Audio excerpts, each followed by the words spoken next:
It looks like we've got a good cross section of Alberta clubs. There's people from Central Alberta, Calgary. We have anybody from Lethbridge? Not yet. Okay.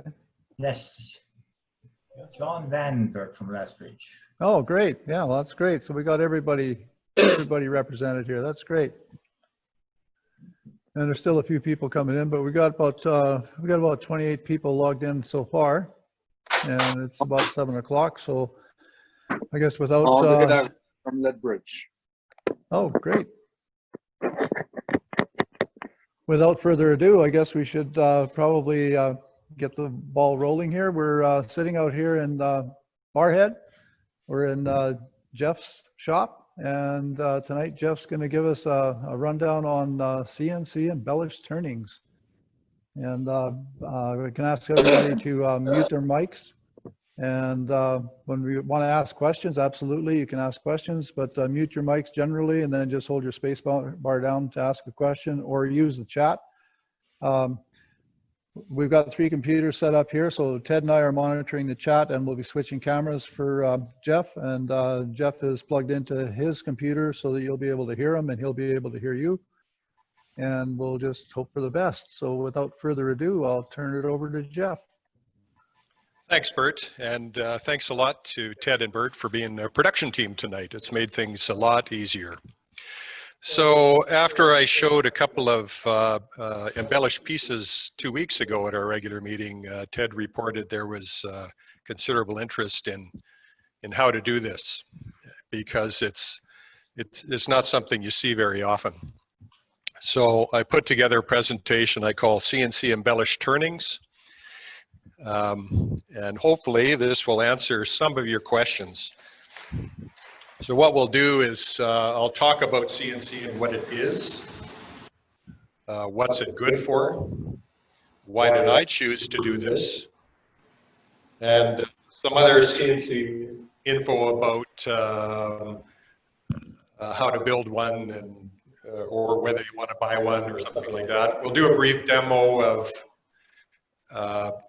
basket work on the side of a bowl, and then we'll review it. So along the way, we'll learn some C words.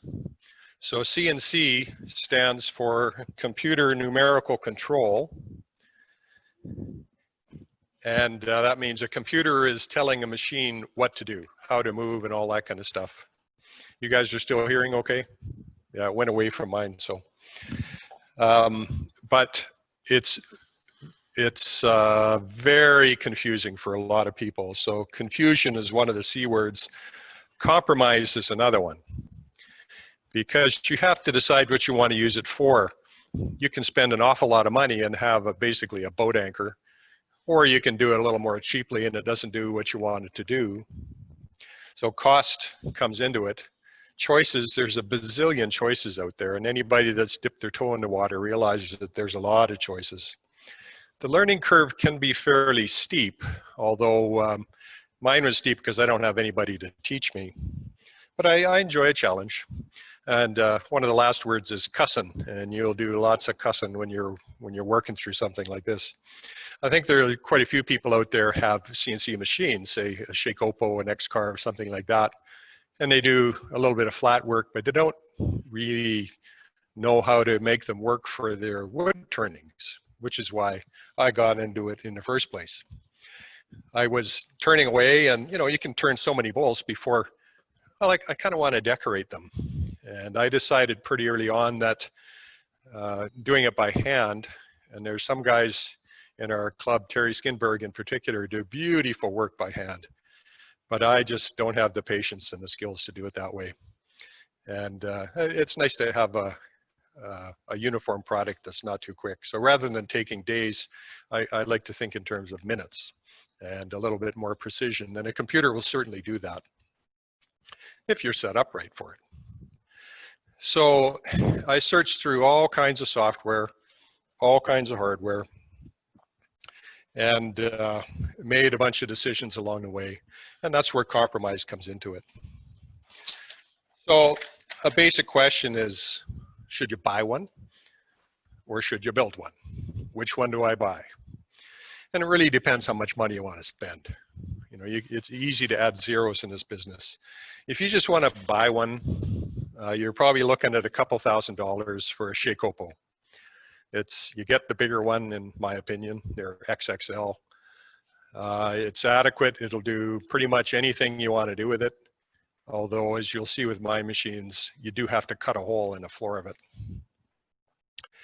There's another one, which was the first one I built, called a MP CNC, mostly printed CNC. And this is sort of in between buying and building. You can buy the plastic stuff, and then you cut your own conduit and stick it into the plastic and thread it all together. And the V1 engineering site has everything you need, but I wouldn't buy his board. I'll tell you why later. So I built one of these, and then I wanted to build a different style. So I found DIYbuilds.ca. So this is a young guy in Windsor who builds quite a large one. His is 5x5. And it's a gantry style like this. This is a gantry style. And I thought, well, you know, that's a heck of a thing because he's used very inexpensive materials. You can build it for well under $1,000. I could probably build one for quite a bit less than $1,000. And it's free. You know, if you can build a box like this, and you can cut out a couple of side pieces, mount the motors. He uses a plain DIN rail that you can get from an electrician's supply store and some V-bearings. It's pretty straightforward to build, and I must credit the guy for doing a great job. So you can see lots of these different things online on YouTube and whatnot. If you decided to build one, where do you find the parts? Well, I'll tell you, I didn't find anywhere in Alberta that had any parts that I could use for any price that I could afford. I think there was one place just south of Edmonton that I thought was outrageous. So it comes down to Amazon. And you can get most of this stuff through Amazon and pretty quick. If you want to wait for 6 weeks and take a chance, then you can go to Banggood or you can go to one of the other Chinese sites. And occasionally I will go there because I just can't find it anywhere else. So if you want to buy one and you want a recommendation, get that one. It works. If you want to sort of buy part of it and then build the rest, that's this one. If you want to build the whole thing, that's this guy. Oh, cost of this one, probably around $1,000. It's the shipping from the States, the guys in California, outside San Francisco. It's the shipping that's brutal. USPS, holy my goodness. So what if you have a piece of hardware? You need something to run it with. And you'll hear terms like Mach 3 and Linux CNC, and in this case, gerbil. Some people say gerbil, some people say gerbil, some people say garble. Apparently the guy that wrote it was thinking he wanted to name it after something bigger than a mouse. So he thought gerbil would be good. And in the fashion of computer geeks, they eliminate a bunch of the letters that don't matter. But it doesn't matter. So for the purposes of what I do, that's the firmware I use, and I put it on some control boards, and I'll show you those in a little bit here. For software, I will use these three. All three of these are free. So Gerbil Grew is written by a man in Germany, and I've been working with him since last summer. I knew about him probably a year ago, but didn't really explore his work until I was talking with Mike in our club, and he said, oh, go have a look at that one again. Corn lathe, they're computerized ornamental lathe, is written by a guy called Bill Ohms in the States down in Arizona. And he does astounding ornamental turned works. But he uses a small metal lathe as well in conjunction with software and stuff. And he's got a custom CNC lathe that he built years ago. This GeoFund spirograph, well, most of us as kids, if you're old enough, had a spirograph. And here's one you can get for free that does all those patterns and more. And you can save the design. And Gerbil made it so you can import it easily into his program. For other software, for flat work with the CNC, I'll use something called Estelcam. It's quite inexpensive, written by another German guy, very intuitive. This Gerbil will do flat work as well. This is very easy to use, I must say. For laser work, I'll use a program called Lightburn. When last I priced it was like 60 bucks, and this was something similar. VCarve. So the Vectric people have a variety of programs, the most expensive of which is Vectric Aspire. And it's like $2,000. Are you kidding me?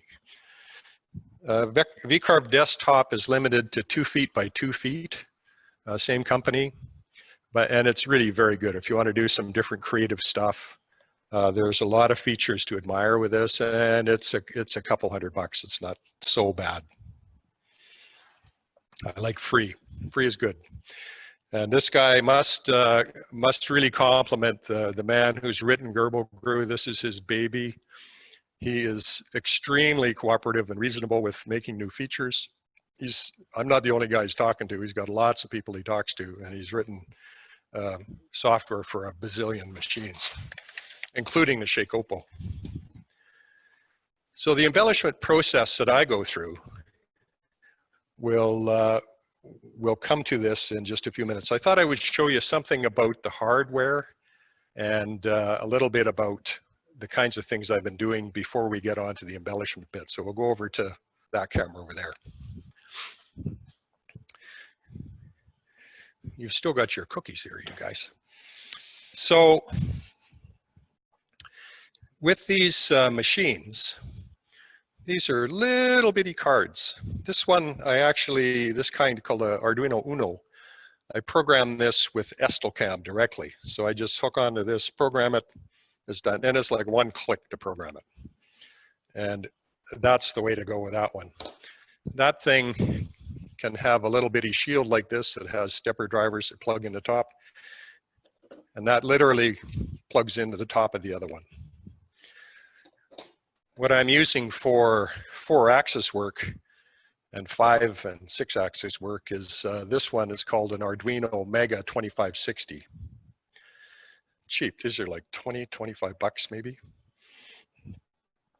But to run the bigger machines, you need a bigger stepper driver. So I have one of these per machine. These are not particularly expensive. I'm going to do a PDF up for those that are interested, talking about what these are and some of the other stuff that I have. Nothing happens if you don't have motors. So these are called stepper motors. There's no brushes in them. And they're very precise the way they move. There are better things, but you just add a couple of zeros. These little bitty ones are what's on my MP-CNC. These are called NEMA 17s. They're not very strong, but they're strong enough to do the job. This is a bigger, heavier one called the NEMA 23, and that's a form factor. They're even bigger than this is NEMA 34. They're like 10 pounds. But these are adequate for the machines that I've built. The future for me, for my lighter duty machine, is this. This is, those other cards are 8-bit cards. This is a 32-bit card. And I got this from Canada actually, and I welded on a couple of things. I can run a 4th axis, and this is where the programmers are going. They're going to these 32-bit cards. 8-bit is getting to be old news.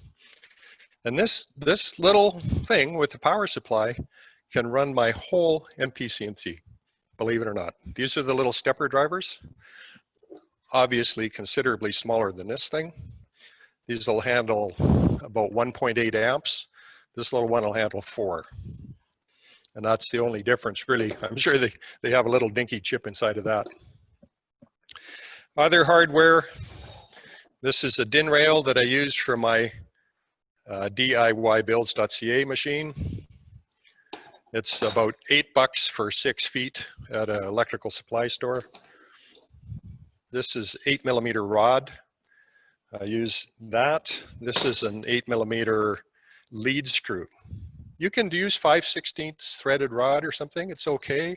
It's not very precise. These are meant to be fairly precise. That's what you use in 3D printers and things. This is a linear rail, and there's a little metal car that runs on this with bearings in it. The DIY builds guy goes to this later after his build. Initially, he uses a rod with a couple of supports, and then he changes to this kind of thing. It's a lot more rigid. So I also have a 4th axis. So a CNC machine has 3 axes, X, Y, and Z, and those run in a line. I don't know if I can draw something about that. I think I can draw something about that. So a CNC machine has an X-axis. We all know that one. That's X. And then a Y-axis that goes away from you. That's Y. And then a Z-axis that comes straight up off the ground. That's Z. So that, you know, that's how those look. So those are what's called linear axes. There are 3 rotary axes, A, B, and C. So typically, if you have 1 rotary axis, you call it a 4th axis. So to run one of those, you need a stepper motor. So I'll use one of these NEMA 23s because they're a little stronger. I'll use a little bit of this 8mm rod. I'll use a couple of bearings. These little skateboard bearings are, as it turns out, 8mm diameter in the center, and I think about 22 on the outside. And I drilled out a 1-inch bolt because some of my chucks have 1-inch mounts on them. So I give that a little tack weld on the bottom. You could braze it, and then mount a couple of bearings behind it. Hook it onto a CNC, you have 4th axis. You can spend $200, $300, $500, $600 on those if you want. A real pretty aluminum one from China. I don't choose to do that. These are little bitty couplers you can buy. You have to really pay attention to interior or inside diameters. You know, this one is about 6.35 millimeters, I think. And these little bitty ones, I think these are 5mm. You got to really watch.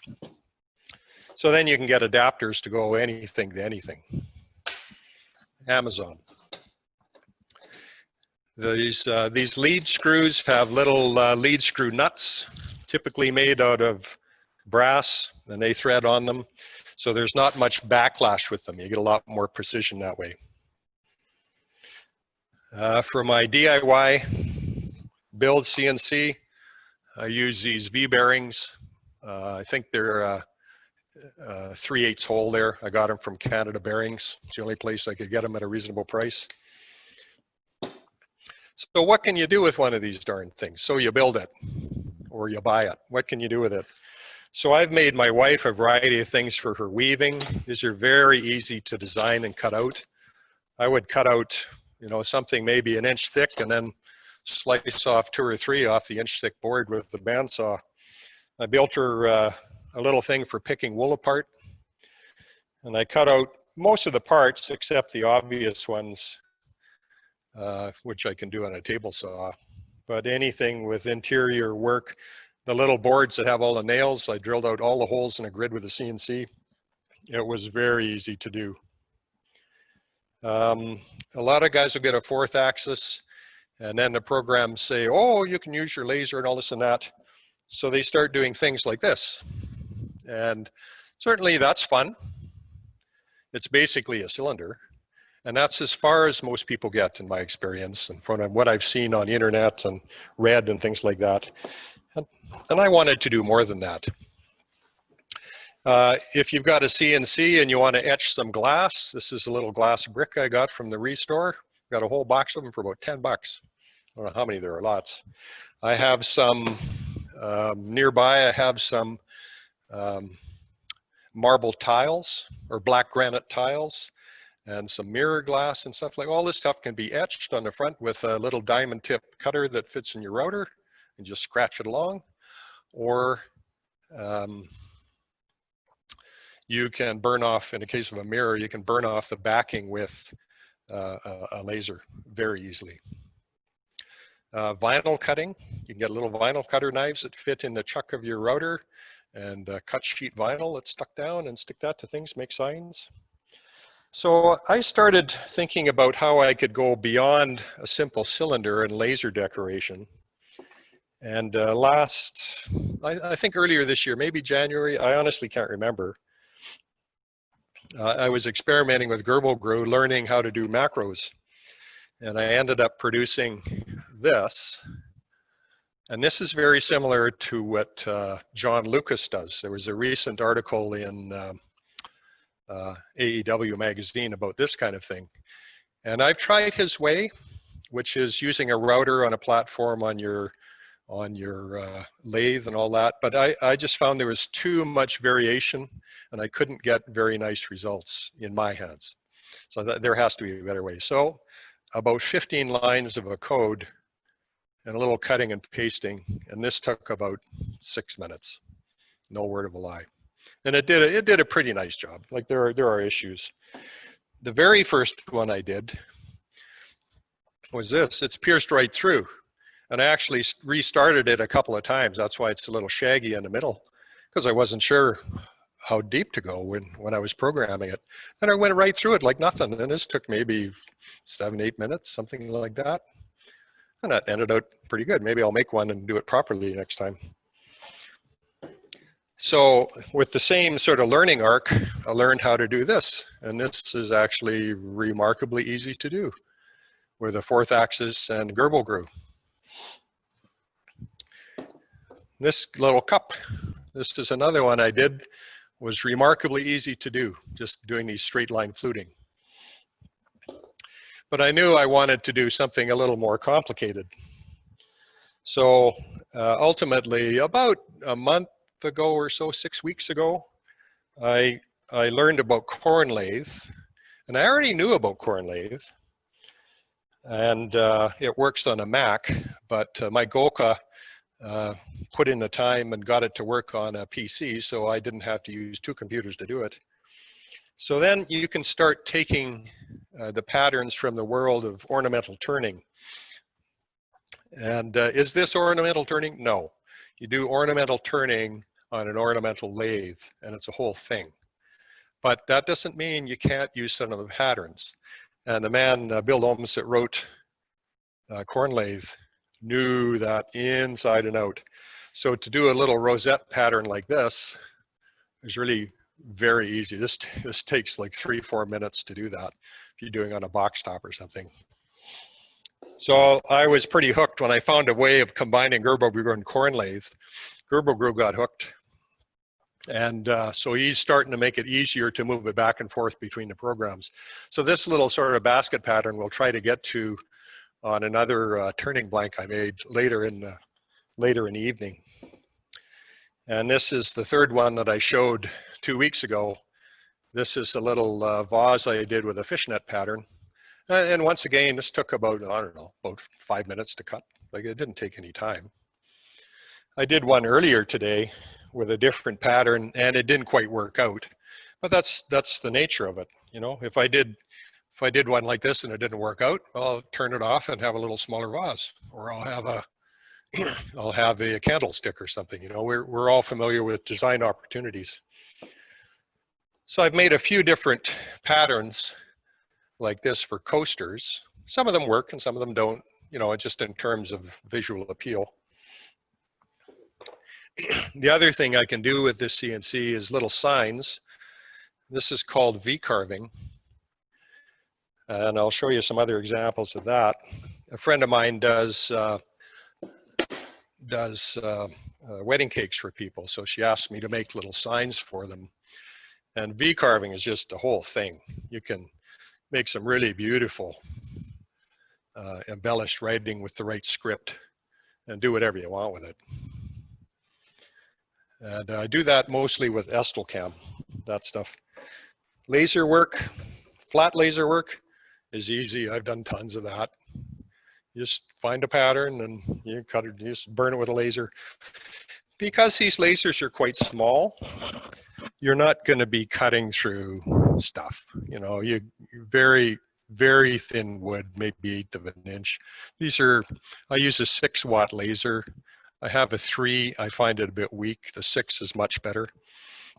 If you want to do crafty stuff, you can use your laser to burn little wooden tags like this you get off Amazon. So there's a ton of stuff you can do with a CNC, in my opinion. So the embellishment process, the problem with almost all the software that's out there is, how do I get my turn piece into the computer so I can decorate it? And there's no way, or at least there wasn't. So I found a way of doing it with Estelcam, because you can, to make the sensor register, all you need is some aluminum tape and a pin that comes down to it to make contact, and it's like a switch.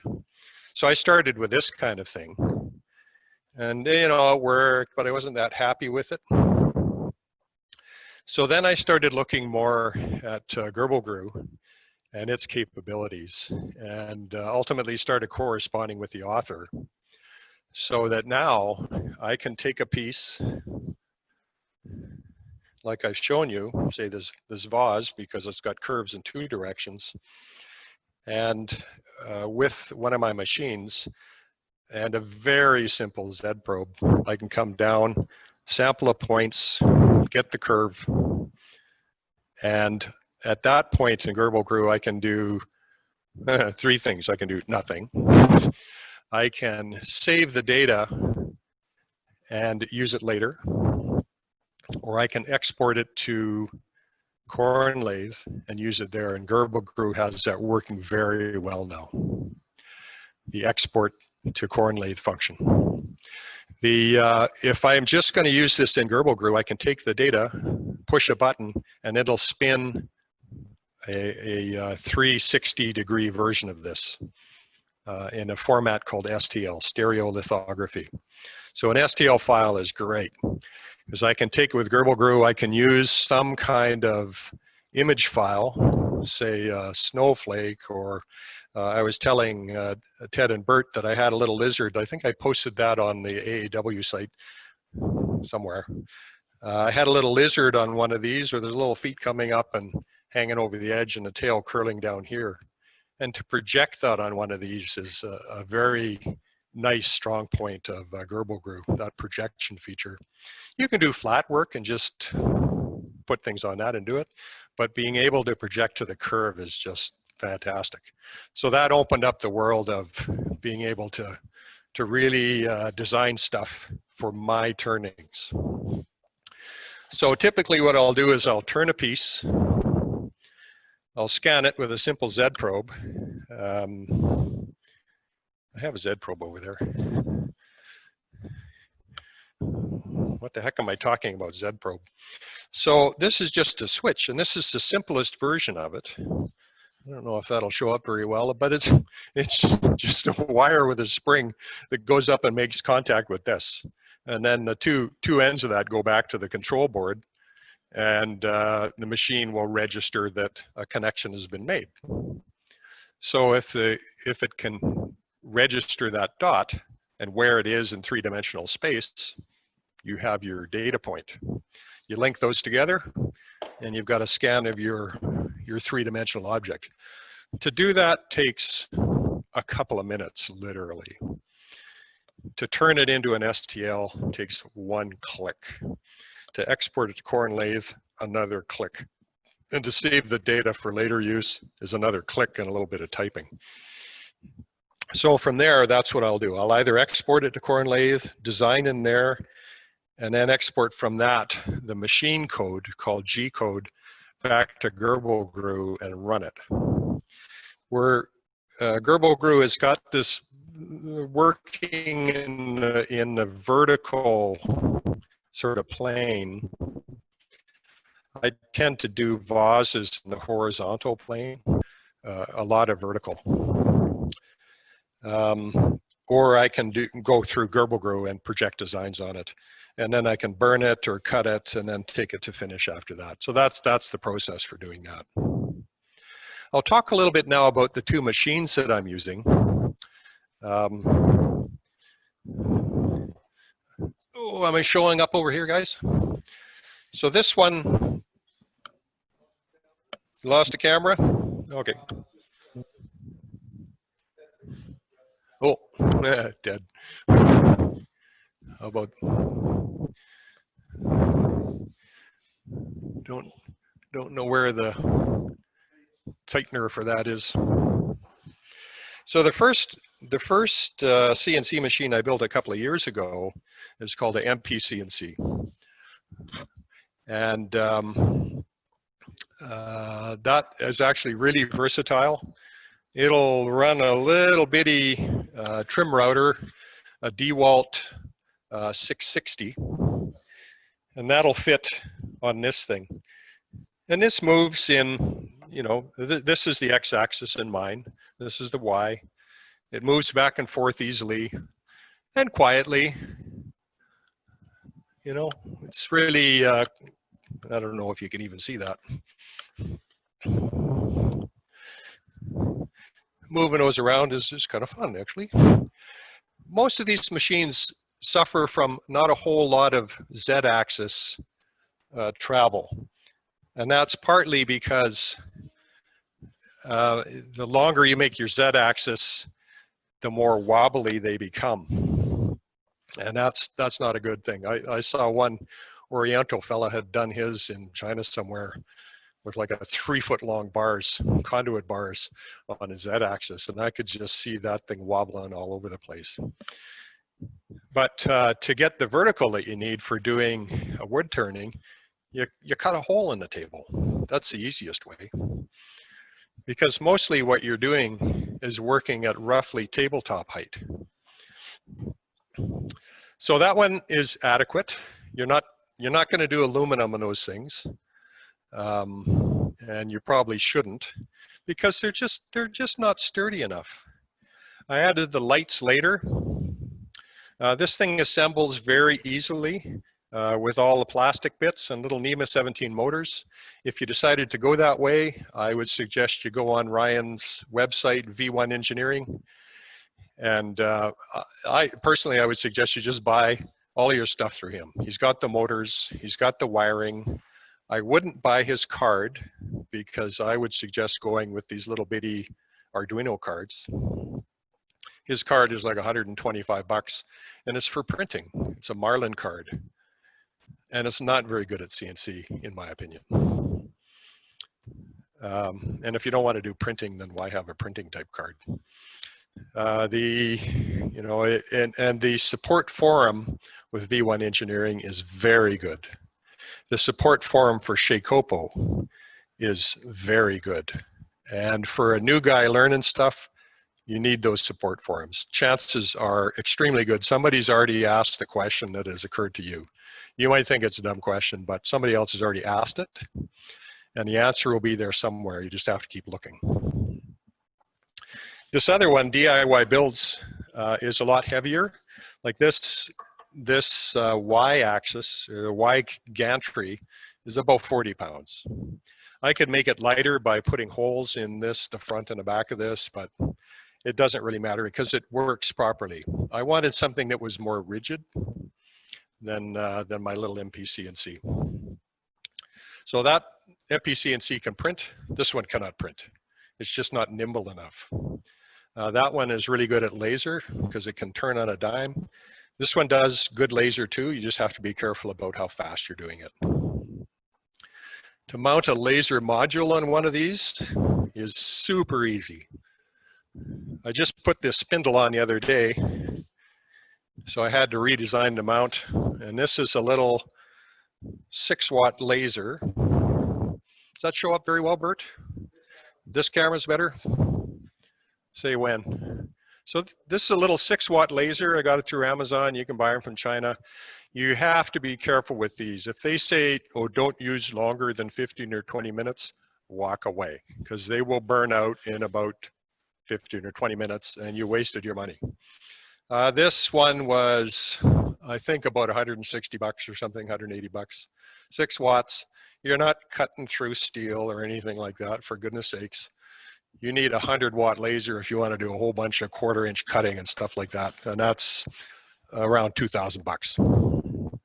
So this little guy, I can mount right beside here. No problem. Either side, wherever I want it. And the problem with them is their focal distance is very short. It's about 5 millimeters. So once you figure out what's in focus, your computer program has to be able to follow any curving that's going on. And guess what? Gerbil Crew is really good at that. End of problem. One of the programs I mentioned earlier was called Lightburn. And if you're doing flat work, like if you want to burn pictures on a piece of wood or something, fantastic. But it can only do cylinders with a 4th axis.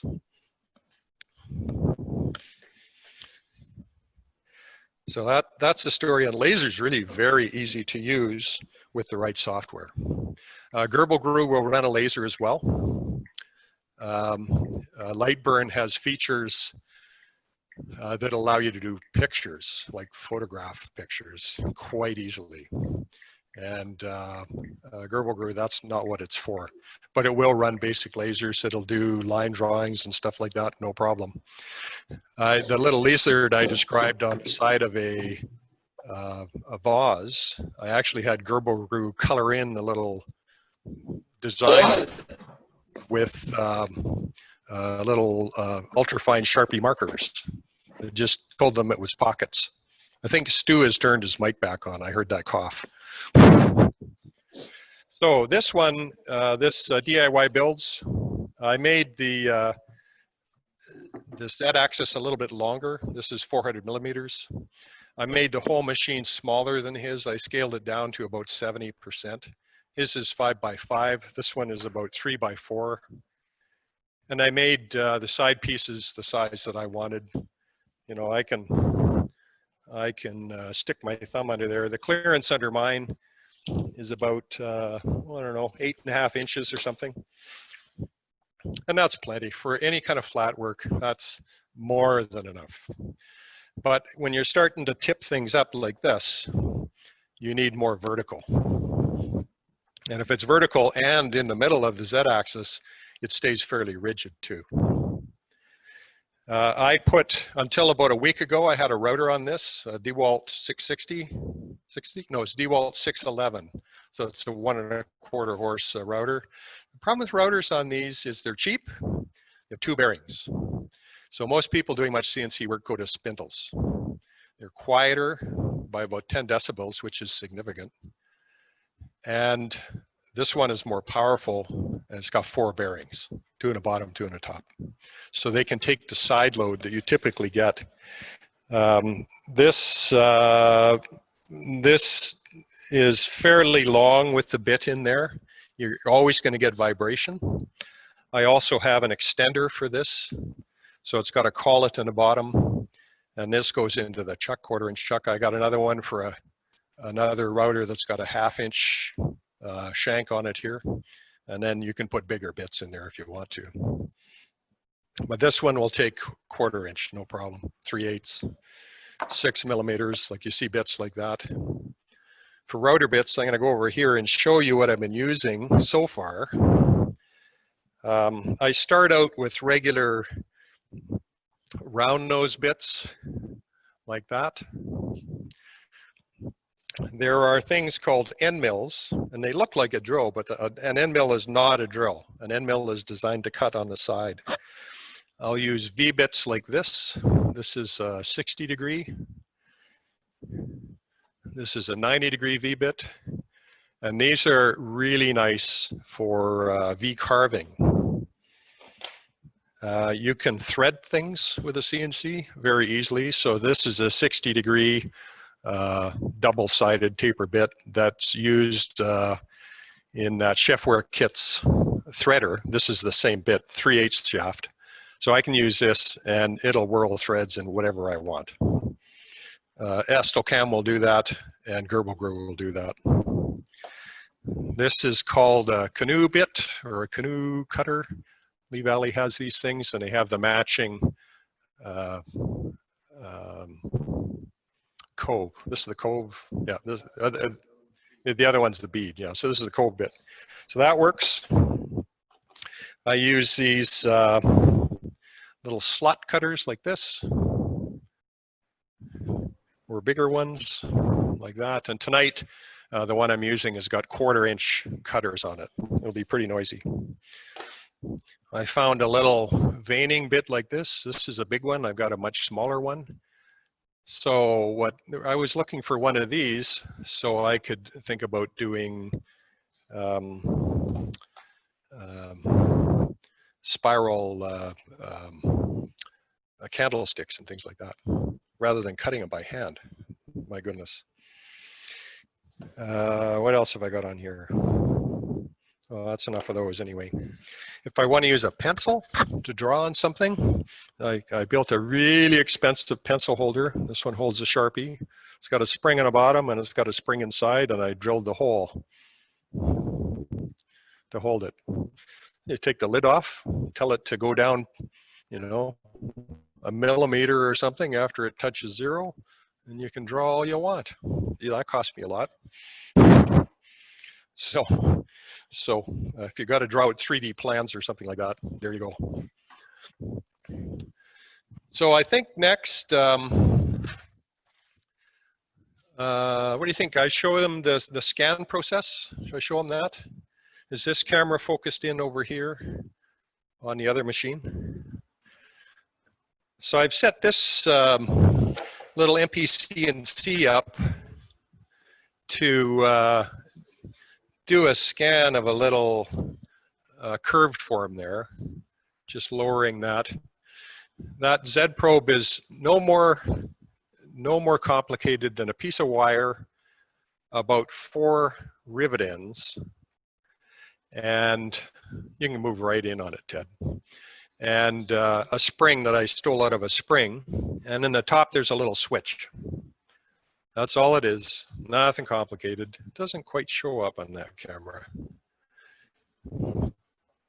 So this is using Gerbil Glue, and what I'll do, it's no point in you seeing the screen with this. I actually am going to post a scan on my recently established YouTube site just so people can see what that's about. What do you think, Ted? You got a good enough picture of that? So he's going to hold it down there. So what's going to happen is that little Z probe that's just mounted on a little arm is just going to go up and down. I've told it how fast to go and how far to go. So it'll go up. So it'll just scan down, make a little click.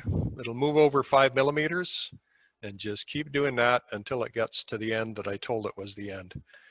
And what happens is in the Gerbil Glue software, you get an image of what's going on there. And this is going to take all of, what, a minute, something like that. Once that's done, you have your piece of work in there that you want to do whatever you want to do with. I don't know if they can see the thing touching down that well, Ted. Yeah. Yeah, you're not going to bother me. See, there's the little things just going up and down. Moves over a little bit, goes down, takes a little reading. And at the same time, the software is recording where that click happens in 3-dimensional space. So you can see that 4th axis is just a stepper motor with a rod on it. So it'll move up right to the end. That's probably far enough. Yep. And then it'll come back to where it started. Like that. So I'll start it going again here, since that doesn't matter. It'll just do it. Oops. Doesn't like doing that. There's always something. So I'll tell it to go back home. There. Tell it that's where it's starting. So you little rascal, get to work. There, is that a little clearer, Ted? Yeah. So it starts there and then away it'll go. So I've crashed that probe many, many times. The probe I use on my other machine is just about as simple, but it's the Mark II version. But I crashed that earlier today too. Then you got to bend the wire back so it works again.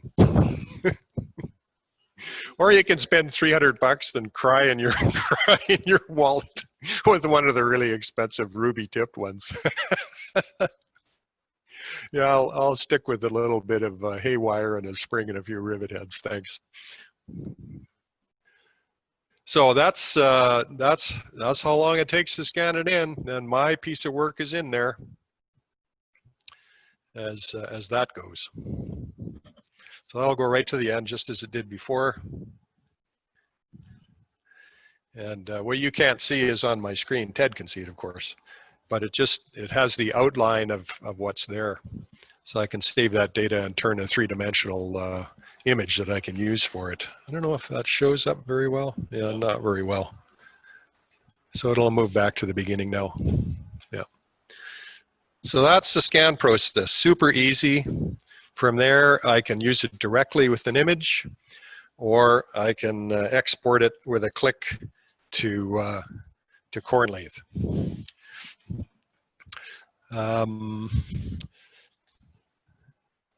So I don't know whether maybe I should take questions now before we get into the noisy part of the presentation.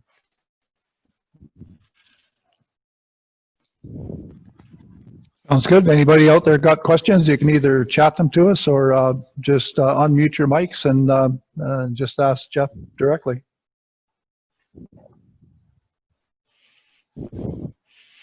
Well, that's great. I spoke so clearly, nobody has any questions. Or they all fell asleep. Hey, Jeff, you were talking about using end mills as well. What do you use those for? So end mills come in a variety of sizes and shapes. Typically on these little machines, they're going to be 1 or 2 flute. So you can use those for cutting out parts.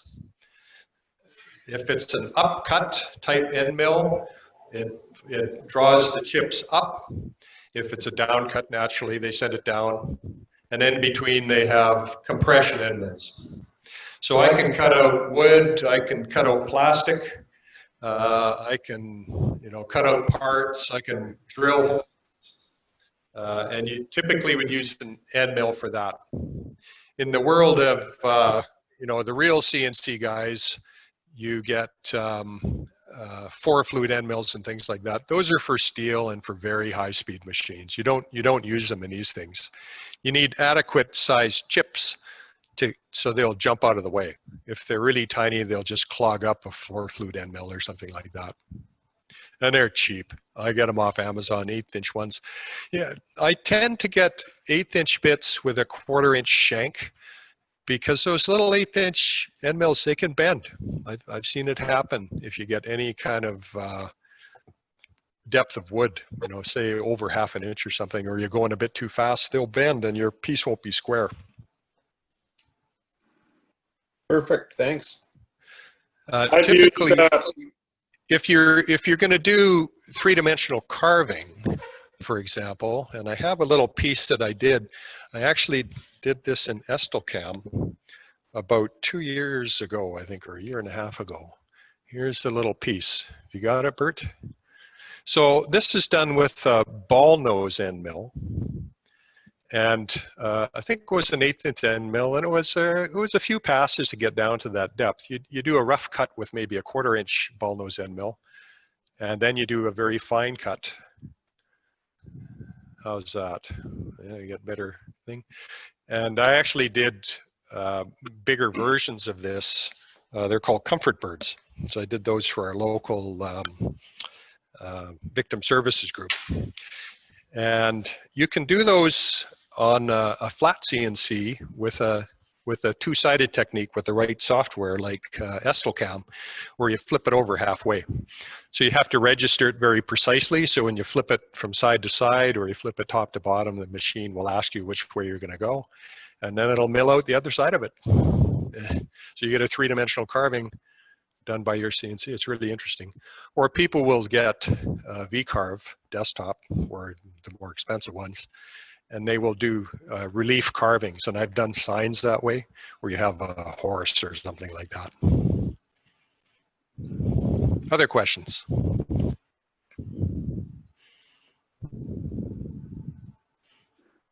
is the total cost of some of the CNCs Jeff has? You know, this DIY builds one. What you're looking at is, you know, aside from the bottom part, which I just happen to have, which is made, you know, knocked together out of 2x4s and stuff. I use a sheet of plywood for the top. You know, this is 3/4 inch Baltic birch. And then maybe another half a sheet of Baltic birch for this and the sides. So and for this, you know, so less than 2 sheets of Baltic birch. These little bearings, I honestly can't remember what they cost, these V bearings, but they're not outrageous. They're outrageous enough, but they're not that outrageous. If you have your own router, that's the router taken care of. In the PDF, I'll show about linear rails and things, but a pair of these is, I don't know, $60 or $80 or something like that on Amazon.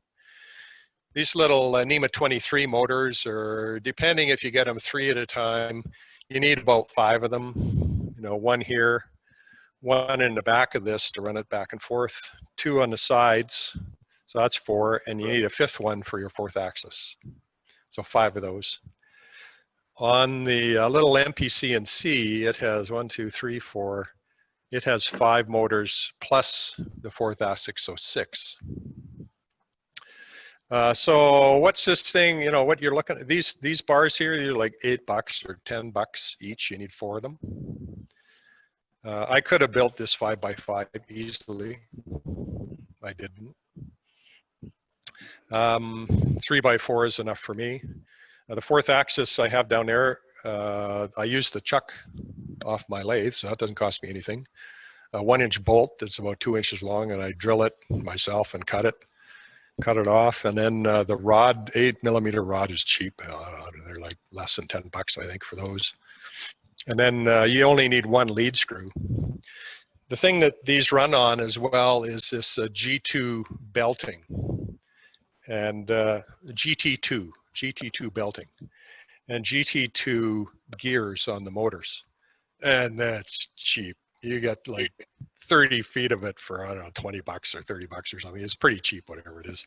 This stuff happens to have steel wire in it. The commoner stuff has some kind of polyester or something, and it's fine. It lasts. There's no backlash in this stuff. You don't have to buy expensive linear rails for the sides. You don't have to buy long, expensive lead screws for the sides. Those things have too much backlash, in my opinion. So then you have to move up to what CNC Router Parts has, and they go with, what do they call it? A rack and pinion system. And that's just super expensive. And for the kinds of stuff I'm not doing steel. I'm not doing aluminum. With this heavier one, I could do aluminum. I just don't have any interest in doing it particularly. I cut out the parts for this one on the other one, and I cut out the parts for the 3rd style I built. So on the V1 website, V1 Engineering website, they have another one called a lowrider. I cut out all the parts for that on this one. And then I also built a 3D printer because those are better if they're dedicated. So once you have one going, it's easy to build 4. And they're not that expensive when you get to that. So this one, because you're getting it through the States and our dollar is so horrible, you can save on the conduit, obviously. The bearings you can get through Ryan. He's pretty competitively priced, but I would buy the plastic through him and the motors through him and the wiring through him, and maybe the bearings. But the nuts and bolts and stuff, they're common imperial sizes. So you can buy them here. The belting you can get through him, or you get it through Amazon. If you get it through him and get the little bearings through him, or the little gears, pulley things through him, they're cheap. It's just United States Postal Service is outrageously expensive, in my opinion. The top part I added on, I just bent some conduit and found some LED lights because I couldn't see what was going on at my shop in that time when I was printing. And it's nice to have lots of light. This one, I got all the parts off Amazon. And as I said, the NEMA 23s are more expensive. Do you have to have these little limit switches? I haven't mentioned them at all. You don't need them. Quite honestly, you don't need them. Oh, but you know, what if you crash? You're going to crash anyway. you're going to crash all the time. And you know, you don't need them. I wired them up, and the Gerbil Guru says, "Don't use limit switches." He says to me, I never use them. Don't even mention them to me." So he got homing working for me anyway. But you don't need it. Where you want it to start, that's your zero. So you tell it that's zero, and that's all it needs to know, really.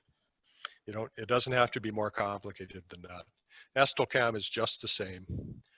Lightburn is just the same. Other questions?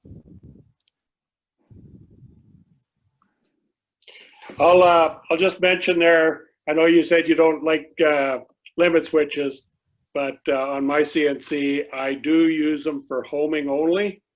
If I'm doing, like, say, a lot of coasters or whatever, that homing function with offsets really works well. Yep. So Mike Golka was just commenting, and he uses Mach 3 primarily, although he does use Gerbil Guru.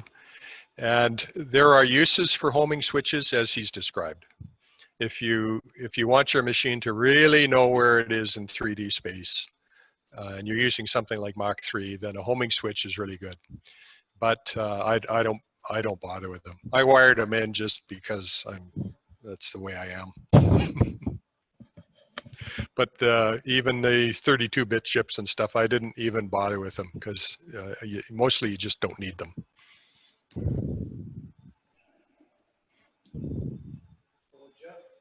What? Total cost for this one, the MP CNC, I don't know, $700-800 maybe.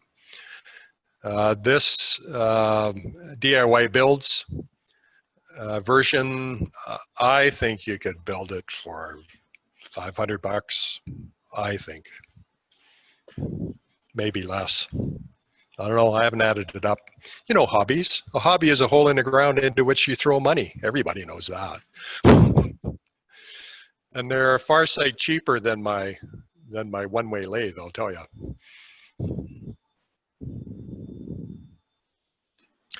What do And you then think for a spindle, Jeff? this spindle was probably, this is a 1.5 kilowatt spindle, so 2 horsepower. This thing was about $400, I think, because it comes with a variable frequency drive. So this is 220 single phase, and it converts that to 220 3-phase. And as a result, this thing ends up being quite small. If I would have got the water-cooled version, it would have been really quiet, really quiet. Most of the noise comes from the cutter. This is air-cooled. They're a little bit bigger, but I think less fussing around for me. This is a pretty big shop, and there's a lot of dust, and I'm using a lot of different tools in here. We put it against the door because there's less clutter. I thought Bert and Ted were going to faint when they walked in, but they got more intestinal fortitude than I thought they had. So this was about $400 or $450, something like that, off Amazon. I got it in a week. It was great. And I could hear the bearings on my router going. They were starting to squeak and grind. So I thought, well, before I destroy it, I'll replace it with something a little more practical. People do use 500 watt spindles, and they're cheap like borscht. They're like 80 bucks or something like that. But quite honestly, I wouldn't be bothered unless you're doing little tiny, this MPCNC could easily do circuit boards, easily. Not super, super fine detail, but it could do them. And a lot of it comes down to the diameter of your end mill. So going down to 1 millimeter is easy to do. Drilling holes and things in a circuit board, one like this could do it. But I'm not into that. So that one's a little more expensive just because of the US Postal Service rates. I built it about 2 years ago. And at that time, I thought it was costing me $500-600, but our dollar's tanked since then, so it costs a little bit more.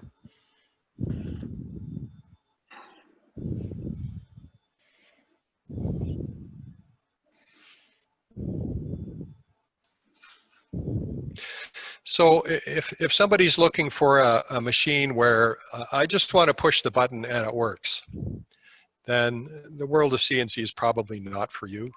There's more to learn than just pushing the button like a table saw or a bandsaw. There's a lot more to learn. But the trade-off is you get a tool that's really very, very versatile. It is amazing. I'm using it more and more all the time to make parts. Even if I was going to use some aluminum, I would dimple where the drill holes were going and then do that on the drill press, because a drill is better. Could I use a drill in a router? Well, I could use it in a spindle because you can slow it down. This one will slow down to about 9,000 RPM. It'll slow down to 0, but you run them at 9,000 because they need some air moving through them. But the water-cooled ones, you got to run at 8,000 anyway. So that's not so good. The world of ornamental turning uses a whole different thing. They do use custom designed drills on something called a drill frame. They use little bitty fly cutters on horizontal drilling frames and universal cutting frames and vertical cutting frames and things like that. And the whole lathe moves, and it's a whole thing. It's 350 years old. They've had quite a head start, but in the last month or so, month and a half, I'm able to reproduce quite a few patterns, and I've got a whole lot more to explore, I must say. Their stuff tends to be on really, really hard, equal, expensive woods, because it'll take such a beautiful cut, and you have stuff that's beautifully, perfectly cut. And it's something to admire. And when you look through some of the books, they're beautiful pieces. Some of them really over decorated, in my opinion. So then comes the art part, like how much is too much. So I prefer to do something like this. It's actually relatively inexpensive. I think the cheapest ornamental lathe you can buy is around 15,000 to 20,000 bucks if you can get one, and they're custom made. You can make your own MDF ornamental lathe for a lot less, but you still got to do all the cutters and the drill frames and the external motor and the drivers. And I thought a CNC would be a lot easier.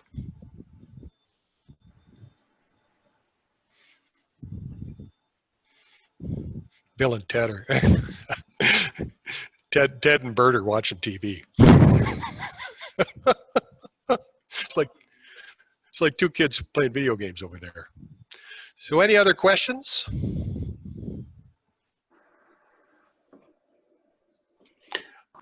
I want to see that. I want to see that new spindle work. Yeah. Yeah. Mike was surprised I got it up and running in a day or two. Well, no more questions out there, eh? Okay, that's good. All good. So what I had planned to do here was try to cut a basket pattern in the side of this turned form. So that probably shows up okay there, does it? Or do you want to move in on it? Oh, Ted, I'll get you to plug in my VFD over there too, if you wouldn't mind. So what I've done is, this is a straight side. I was trying to plan a very simple demonstration. And so since this is straight sided and it's about 2 inches of work area, I can just go to corn lathe directly and design a little piece that's 2 inches tall and just work on that area.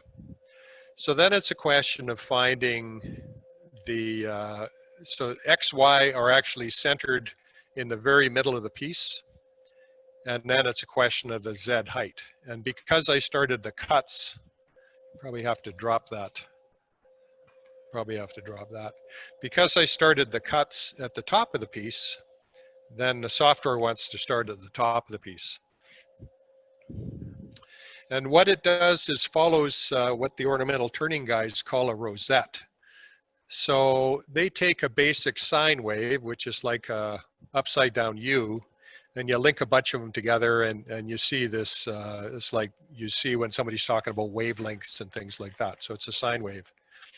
They have, I don't know, probably 15 different common rosettes like that, all different patterns. This simple sine wave pattern can be 4, 4 ins and outs, or it can be 24 or 60, whatever you want. In this case, I chose 16, I think, as I recall it. Let me just look quickly at my pattern. My data navigator, I got 9 cut points. Yeah, this will go 16. I can't tell you it's going to cut perfectly because I haven't cut it at all, but I think it should move in and do the job. It's been waiting here for a while. I got it set up before supper, so we'll see what happens. So the program should be up and running unless Zoom has interfered with it. Oops, I gotta get my program up and running. And I've already dragged it in there, so I'm gonna get my spindle going.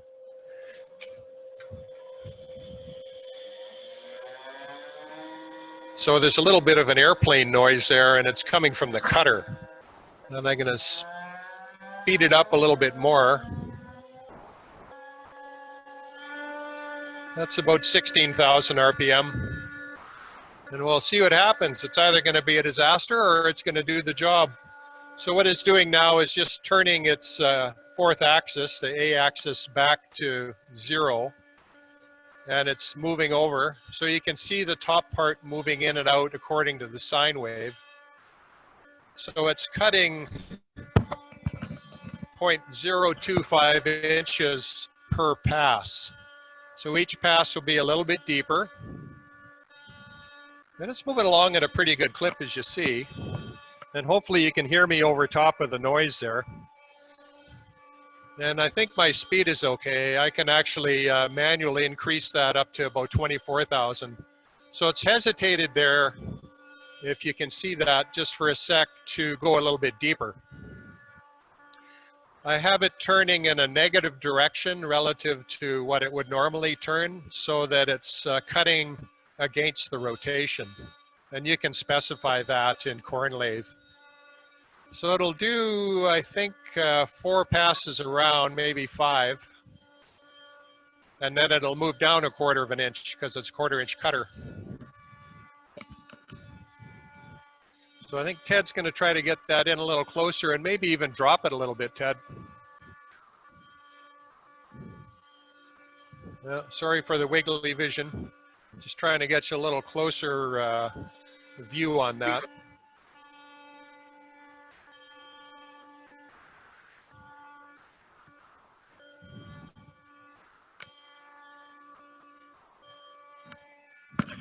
So Bert says that the view is good. I can't see it because I'm watching the software. So it's moved down 1/4 of an inch, as you see, and out a little bit.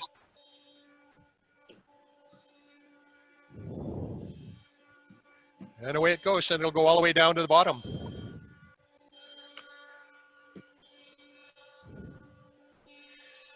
Puts out a fair number of chips. When I'm not running it in front of my shop door, I usually put a big chip catcher back there hooked to a vacuum, This spindle is actually quiet enough that we really don't feel the need for hearing protection, although when I'm out here by myself, I always just put the earmuffs on and call it good. And you can see the basket pattern starting to emerge now.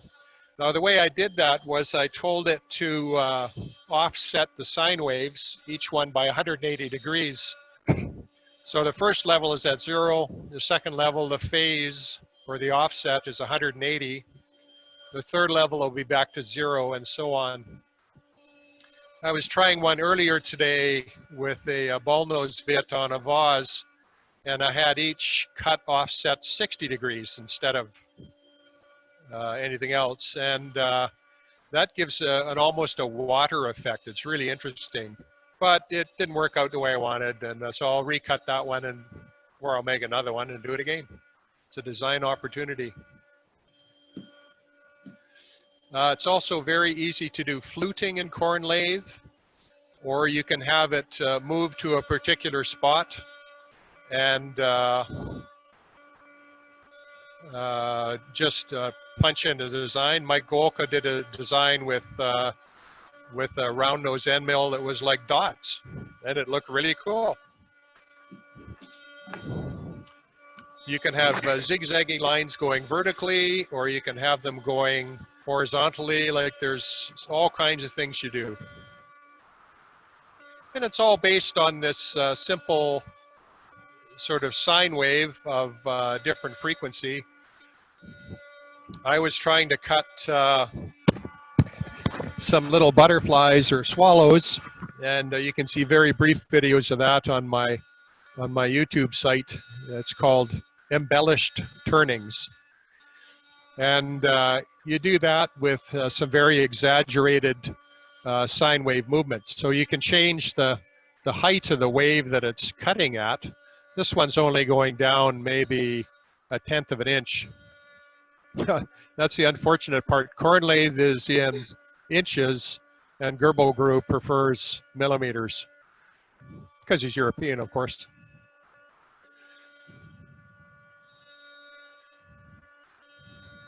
So this pattern will end up being very similar to the one I showed earlier. And I'll hollow, if it works out, then I'll hollow it out, maybe add some walnut to the top or not. I'll see what I want to do there. To do this by hand is just hopeless. It would take forever.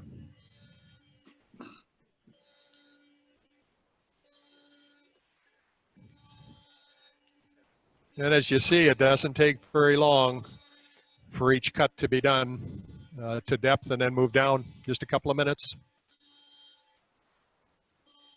So Ted and Bert are trying to get better angles on this shot for you. Well, you got to turn the camera.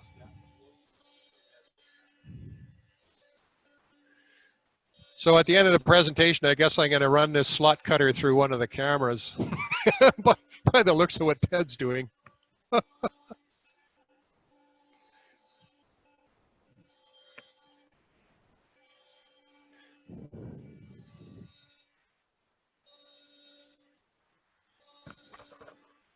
Whoops. I hope nobody suffers from vertigo. Oh, poor Ted. Okay, hopefully you got a better angle on it there. The computer isn't bothered by this at all. Neither is the spindle. It just keeps working. So you'll see in maybe 10 minutes altogether, this thing produces, you know, a fairly attractive pattern. And if I don't touch any of the settings, I could have it start again and maybe go slightly deeper. What controls the speed of the rotation on the part you're making there? Corn lathe right now is actually very cleverly designed. It speeds up and slows down for certain cuts. So that's part of the information is called G code that the program will produce. And generally they're pretty good. I got Gerbil Glue to speed some of them up because some of them were too slow and the router would sit there and burn. Even if it's just hesitating for, 5 seconds or so, if it's sitting in one spot, it might burn it going at 24,000 RPM. So that was part of my reasoning for just switching to a spindle so I can slow it down. Especially when you're doing those, like you saw me show those coasters with a Tudor rose cut in the pattern, cut in the end of them. At 24,000 RPM, I was burning the wood a little bit. The cleanup pass, which is I think 0.01 inches depth, would take off any of the burn marks. But it's remarkably trouble-free. A corn lathe just figures it out. Very experienced guy that wrote it.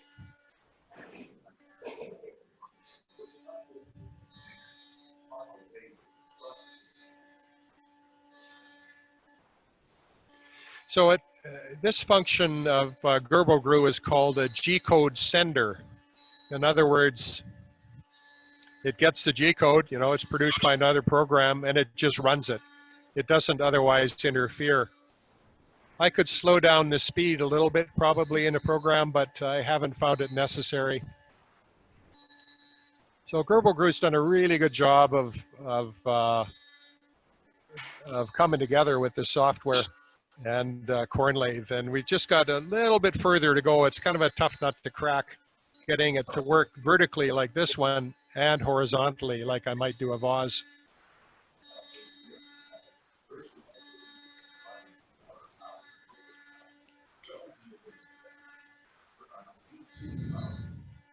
So I don't know about the rest of you out there in Zoom land, but I think this is pretty cool that you can do a design like this on the side of a bowl. In terms of finishing this, I stick it back on the lathe because it's just in an ordinary scroll chuck. I stick it back on the lathe and I would very, very lightly sand it just in case there was some fuzzies.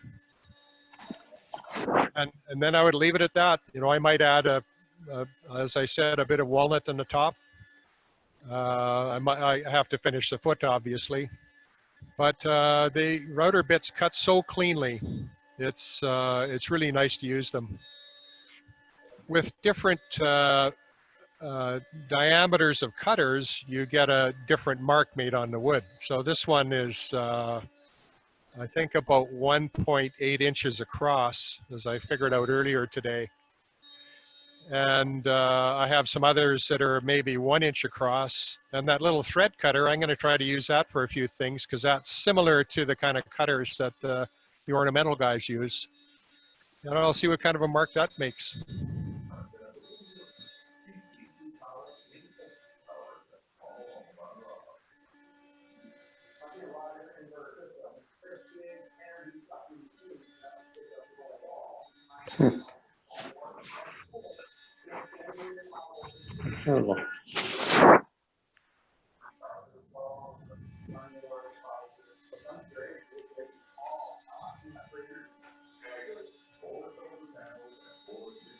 Is that zoomed in pretty well, Bert? Yeah. I think they're surprised that so far it's worked.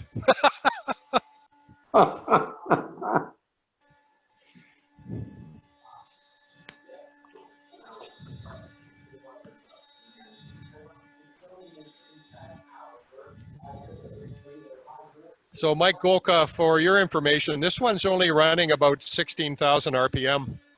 And it's making a pretty clean cut, I think. Yeah, I'm pretty impressed with the quietness too. I think I might have to spring for one. Yep. You see a lot of people buy 2.2 kilowatt spindles for their routers, and it's just madness. That's 3 horsepower. What on earth would you need a 3 horsepower lather for on a home CNC, or 3 horsepower router for on a home CNC machine? Like, my goodness. 1.5 is arguably too big. I thought 800 watts would be adequate because it's similar to my DeWalt 611 router. So this should, if I've got it all planned out properly, it should finish this cut and be done.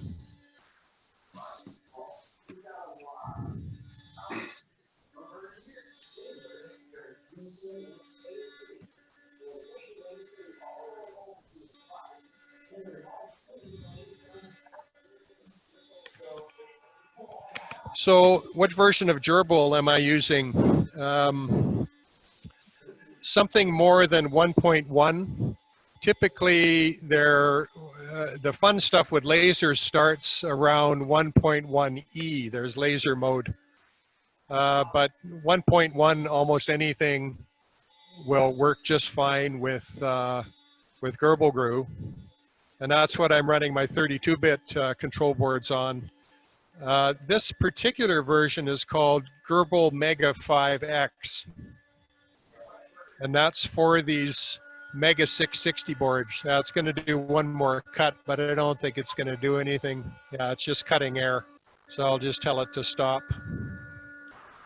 And move it away. Slow it down. And stop the program altogether. And stop the spindle altogether. Could you unplug that spindle, Ted, please, over there? Then we don't have the fan noise.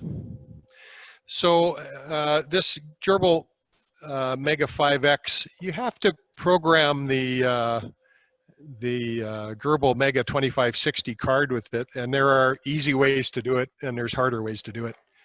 I prefer the easy way. But once it's in there and you have your gerbil settings done, and that's part of climbing the learning curve. And the settings are for how fast to go and how big your table is and whether or not you have laser mode and, you know, things like that. Then, oh, somebody got a dog. Then, no, Ted and I are playing a dance here. Once you've got it programmed on the card, then away you go. And it's all just part of the learning curve for how to do that kind of thing.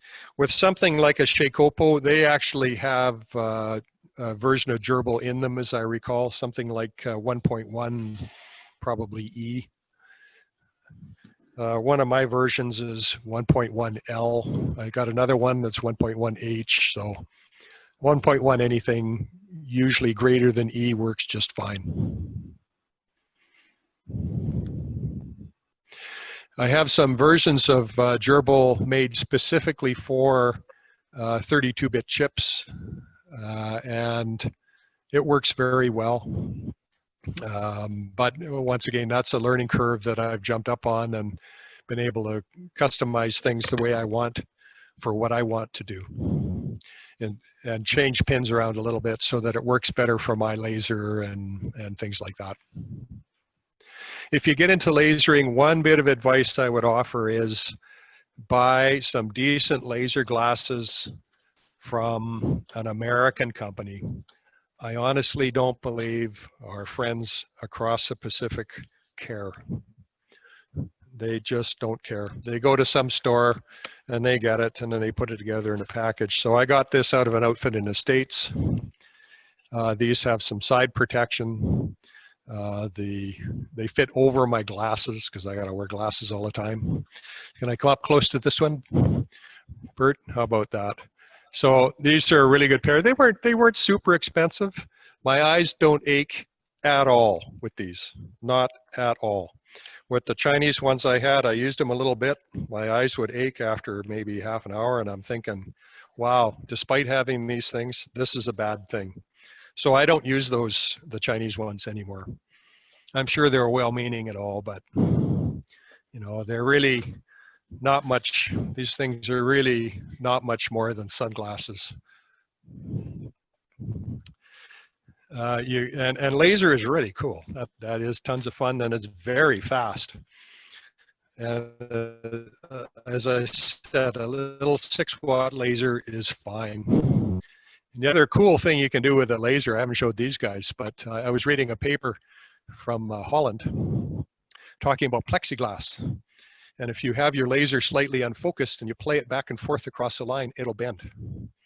So then you can rotate it in your 4th axis, warm it a little more, and it'll bend some more. And they had these things they were making with all these different bends in them, you know, credit card holders and stuff like that. It was really cool. Other questions?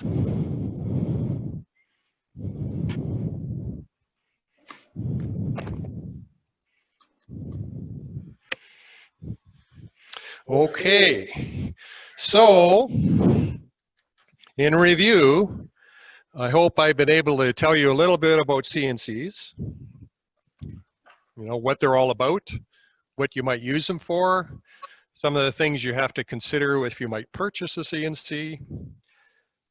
I think I'm going to put together a little PDF with some resources on it in terms of Amazon links of stuff that I've got. And maybe the websites for DIYbuilds.ca, although you can find that quite easily. He's got a number of YouTube videos that talk about his build. And anybody that's got some basic woodworking knowledge could easily build his machine. Does it have to be on wheels like mine? No, you can push it up against the wall. He has his pushed into a corner.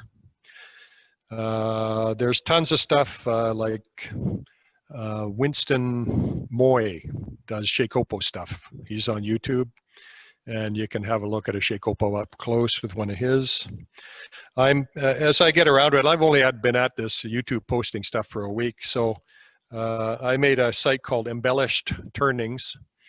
And as I make some videos, they won't be all fancy and all that, but at least it'll show what's going on when you're cutting something, just to give you an idea.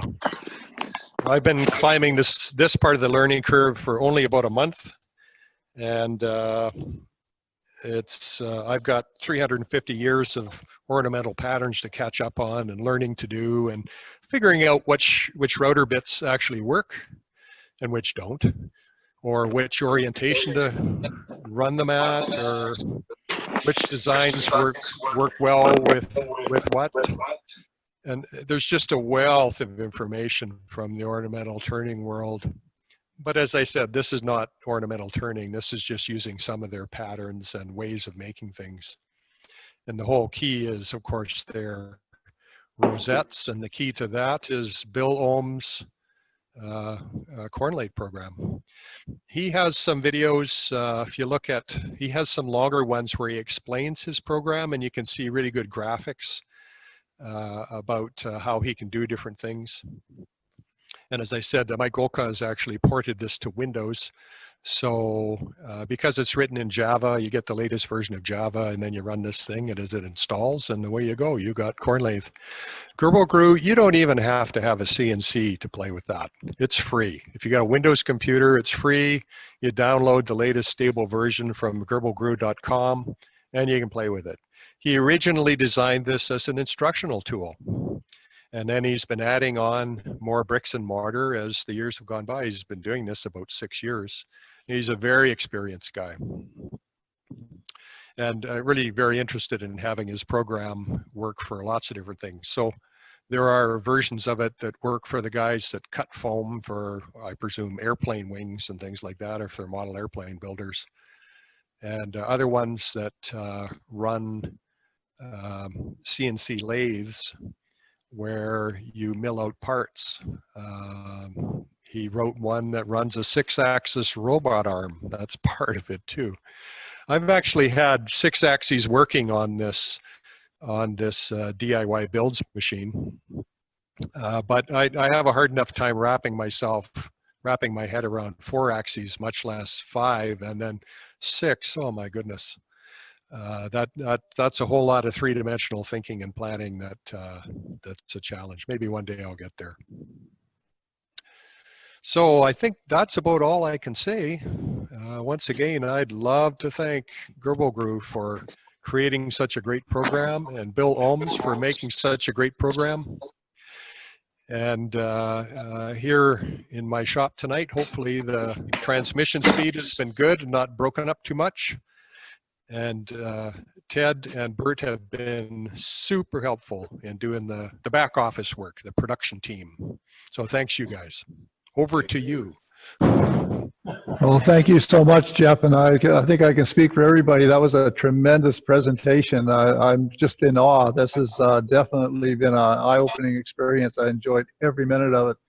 And we did record this session, and with your permission, I'll post it on the Edmonton Woodturners Guild YouTube site, if that's okay with you.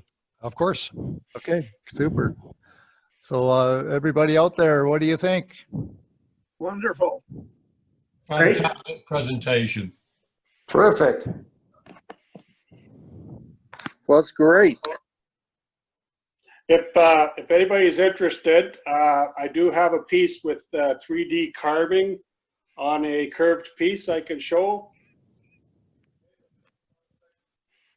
Just hang on a second here. I'll on the spotlight There we go. Whoop. Jeff, and there you go.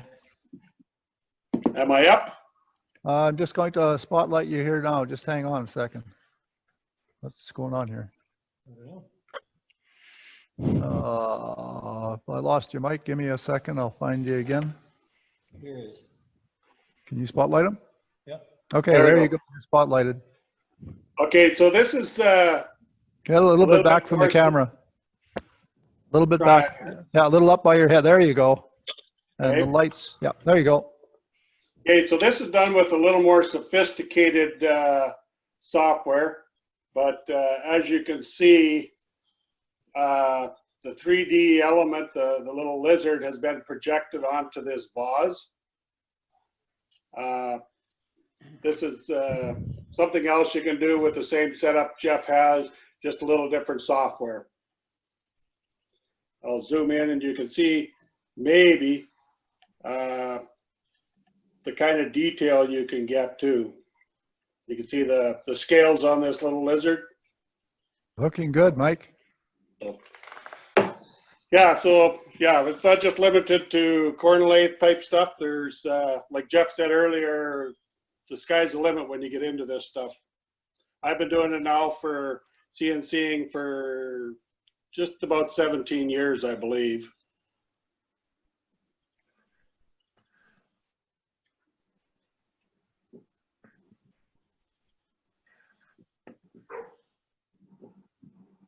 Looking good. Somebody was asking about PDF, and I'll make it up and send it to Jeff.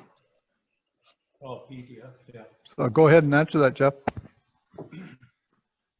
So I'll do up a PDF and maybe I'll send it off to Ted for distributing, or he'll send a link to me or something. We'll work something out anyways. It just helps. I spent a couple of years looking through websites and YouTube and more websites and more websites and more sites. Oh God. So in an effort to sort of cut to the chase, I would just go to what I know works and go from there.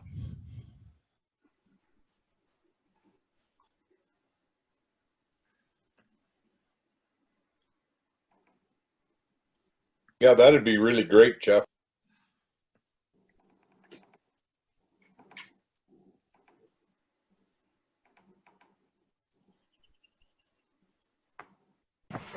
Have we got any more questions for Jeff out there? I was just trying to find a camera that Jeff would be in, and thankfully he moved back to the chair where everybody can see him.